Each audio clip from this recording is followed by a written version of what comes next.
भाजपा की परेशानी अब और ही बढ़ता हुआ दिख रहा है। झारखंड को लेकर मोदी की चिंता अब और ही बढ़ गई है।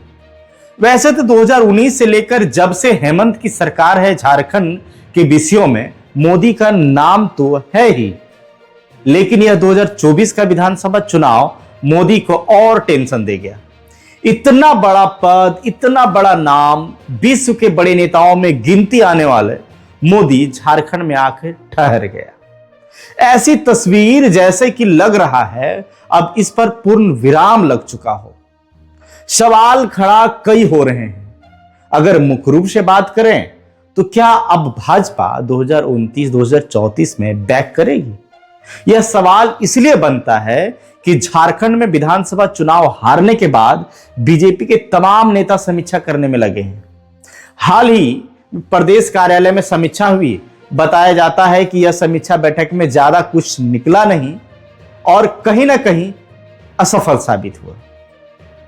बैठक में जितने भी नेता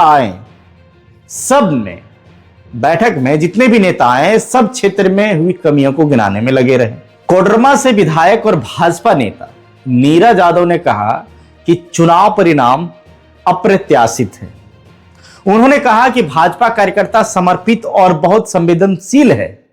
मुझे लगता है कि कहीं ना कहीं हम उन्हें उचित सम्मान नहीं दे पाए, खासकर पुराने कार्यकर्ताओं को। नतीजों के पीछे यह एक कारण हो सकता है, लेकिन यह मेरी निजी राय है। अब जरा ध्यान से सुनिए क्या बोले माननीय विधायक भाजपा नेता नीरज यादव ने, कि मुझे लगता है कि कहीं ना कहीं हम उन्हें उचित सम्मान नहीं दे पाए, खास करके पुराने कार्यकर्ताओं को। किन्हें? पुराने कार्यकर्ताओं को। अब ये पुराने कार्यकर्ता कौन है?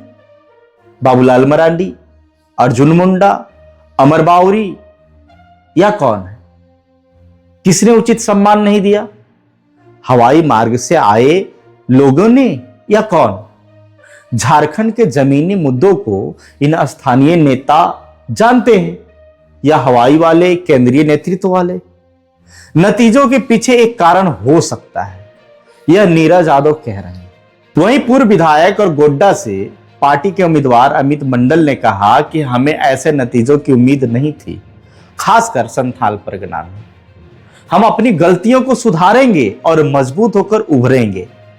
लेकिन कैसी गलती की बात कर रहे हैं, कुछ स्पष्ट नहीं है। लेकिन एक बात स्पष्ट समीक्षा बैठक से निकलकर आया है कि नए साल में भाजपा एक बड़े कार्यक्रम की तैयारी कर रही है।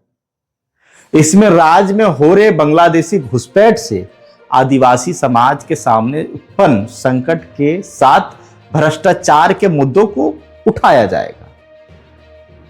इस कार्यक्रम में केंद्रीय नेताओं की उपस्थिति भी रहेगी।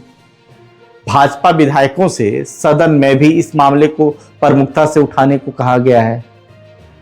बात बिल्कुल स्पष्ट है, आईने की तरह साफ।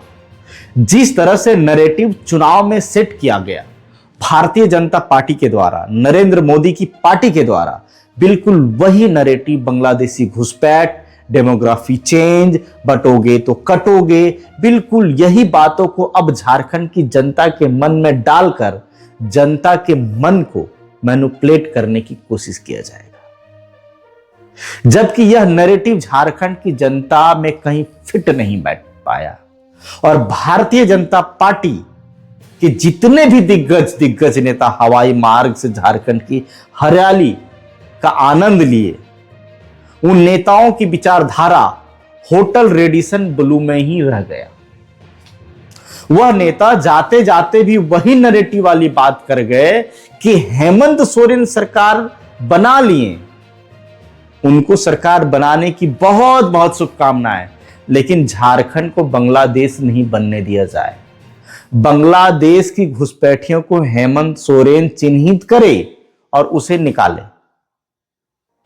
तो यह जाते जाते भी जो संदेश दे गया, इससे लगता है कि 2029 का जो चुनाव होगा वह इसी नैरेटिव पर चुनाव होगा, जो झारखंड की जनता कतई एक्सेप्ट या मंजूर नहीं करेगी।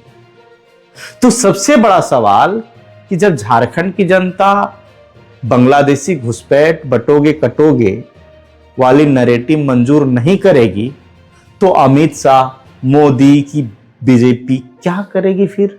हां, तो इसका जवाब भी आईने की तरह साफ दिखाकर बीजेपी के नेता गए हैं। जो मैंने ऊपर बताया कि हेमंता बिश्व शर्मा जाते जाते बोल गए कि झारखंड को बांग्लादेश नहीं बनने दे हेमंत सोरेन। और समीक्षा बैठक में बातें निकलकर सामने आई कि राज्य में हो रहे बांग्लादेशी घुसपैठ में आदिवासी समाज के सामने उत्पन्न संकट के साथ भ्रष्टाचार के मुद्दों को उठाया जाएगा। और भाजपा नेता सदन में भी यही कह बोलेंगे, भाजपा नेता सदन के अंदर भी यही बोलेंगे। यानी कुल मिलाकर भाजपा के पास कोई मुद्दा भी दिखता नजर नहीं आ रहा है। इन 5 सालों में भाजपा अपनी बातों को जनता के मन में डालकर जितना उन जनता के मन को मैनिपुलेट कर ले, ऐसा ही कुछ दिख रहा है। इन सालों में और भी मुद्दा बनाने की कोशिश करेगी भाजपा, लेकिन हेमंत भी अब खतरों से खेलकर 56 सीट लाए हैं। वो भी कह रहे हैं कि भैया मेरा भी सीना 56 इंच की है। तो इनके लिए भी चुनौती होगी कि जनता को कैसे समेट कर रखें। गठबंधन को भी कुछ चीजों पर ध्यान देना चाहिए। वो 3 बातें क्या होगी अगली वीडियो में दूंगा। फिलहाल इतना ही कि मोदी की भाजपा झारखंड में फेल हो गई और जिन मुद्दों पर फेल हुई उसी को दोहराने में लगी है भाजपा।